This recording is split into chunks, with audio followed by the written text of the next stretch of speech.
Muy buenas, yo soy Santiago González Varas y vamos a hacer una brevísima reseña de alguna parte de la famosísima obra El contrato social de Rousseau.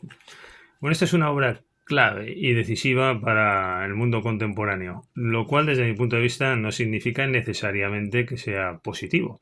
Pero lo que sí hay que reconocer, en mi opinión, es que esta es la clave de los tiempos actuales. La duda es si es para bien o para mal. Hombre, todo el mundo dice que es para bien, como es lógico. Yo me sumo en general a eso. Siempre creo que el presente es mejor que el pasado. Creo que a peso siempre vamos a mejor, aunque nos dejamos cosas en el camino.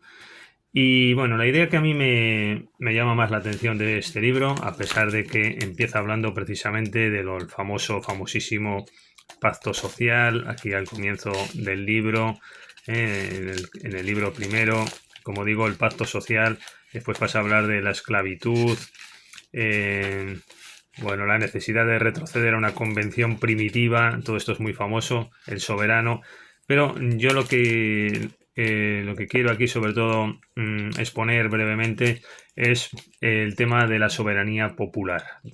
Algunas veces se habla Rousseau, Montesquieu, Voltaire, como si fueran lo mismo, no tienen nada que ver uno con otro. Voltaire era un aristócrata que tiene un panegírico del rey absoluto de su momento.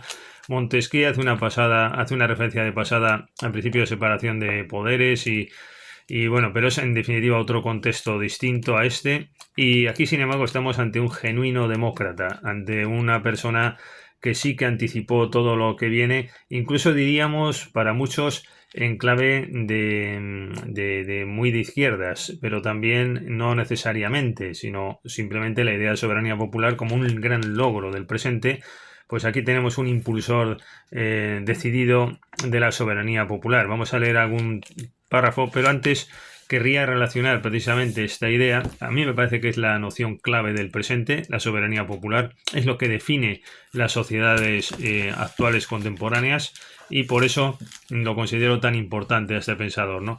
Lo que pasa es que yo me he permitido ridiculizar la idea de soberanía popular en este libro, La soberanía pop, en la editorial Colex, que se subtitula Los diálogos de Platón adaptados al siglo XXI, porque la soberanía popular, que yo llamo soberanía pop, ya se deja un poco entrever mi concepción, es que bueno, pues ha traído el mundo de hoy, el mundo que tenemos. No voy a hablar más de ello, lo dejo en interrogantes. ¿Cuál es ese mundo de hoy? A mi juicio, en este larguísimo libro. Y después Fausto Pop. He adaptado el mito de Fausto de Goethe y de tantos otros, por cierto, de Marlowe, de Calderón, etcétera, de Grave. Bueno, pues lo he adaptado a los tiempos actuales también, al mundo pop, ¿no? Y entonces, bueno, pues esto tiene cosas muy buenas, la soberanía pop, y tiene otras no tan buenas desde el punto de vista de la cultura y de la estética, porque al final termina generando un modelo cultural que simboliza, caracteriza y respira el ambiente pop. Y creo que es un modelo insustituible en lo político y es irrenunciable. Yo creo que además, yo creo que incluso hace falta profundizar más en la soberanía popular en lo político, pero no sé qué pasa que en lo cultural, desde mi punto de vista, en la generación de cultura no es un gran logro. Sí, en el aspecto del disfrute de la cultura, ahí sí la soberanía popular me parece un gran avance y lo que se ha logrado gracias en gran medida a este tipo de intelectuales y otros muchos, ¿no? Simone Weil y tantos otros, todos los intelectuales del siglo XX que se sumaron a la causa de la difusión de la cultura y de que todos tuvieran un derecho a la cultura. Desde el punto de vista del disfrute es un gran avance la soberanía popular. Estoy hablando del reflejo de la soberanía popular en lo cultural. De esto realmente no habla tanto Rousseau, pero es el efecto 2 siglos después de sus teorías, ¿no? Pero en lo político me parece un gran logro, como digo, pero en lo cultural, pues involuntariamente, porque esto son efectos desapercibidos que nadie al parecer se da cuenta, pero creo que, y no es tampoco lo de apocalípticos e integrados de Humberto Eco, ni mucho menos, pero creo que los efectos desde el punto de vista de la generación de la cultura, en tanto en cuanto refleja el espíritu pop, no son positivos. No es el único elemento que explica la cultura que tenemos hoy, que dista de ser un modelo muy positivo. Hay otros factores también, el aniquilamiento de las fuerzas sociales interesadas en la cultura, eso me parece otro factor muy importante, se ha aniquilado las fuerzas vivas sociales que podían tener interés en la cultura están desarticuladas, los auditorios son espacios muertos, los centros de cultura también.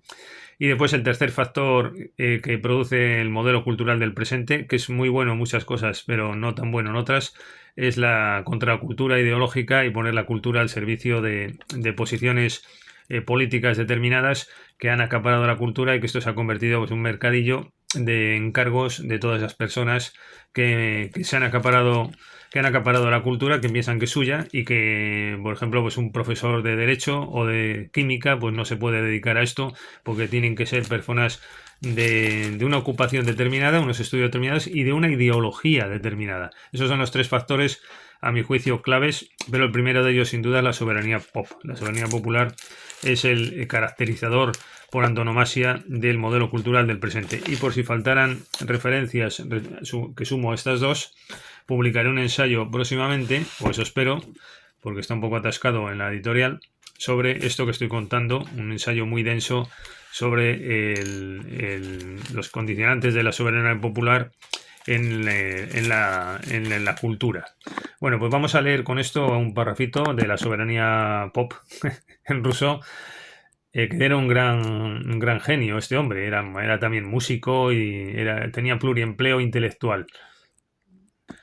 Bueno, en este apartado de la soberanía popular dice que la soberanía es inalienable y dice que todo tiene que tender al bien común. Bueno, esto en realidad no tiene ninguna innovación tampoco, porque que la política tiene que tender al bien común, eso lo han dicho sobre todo los escolásticos y es muy antiguo.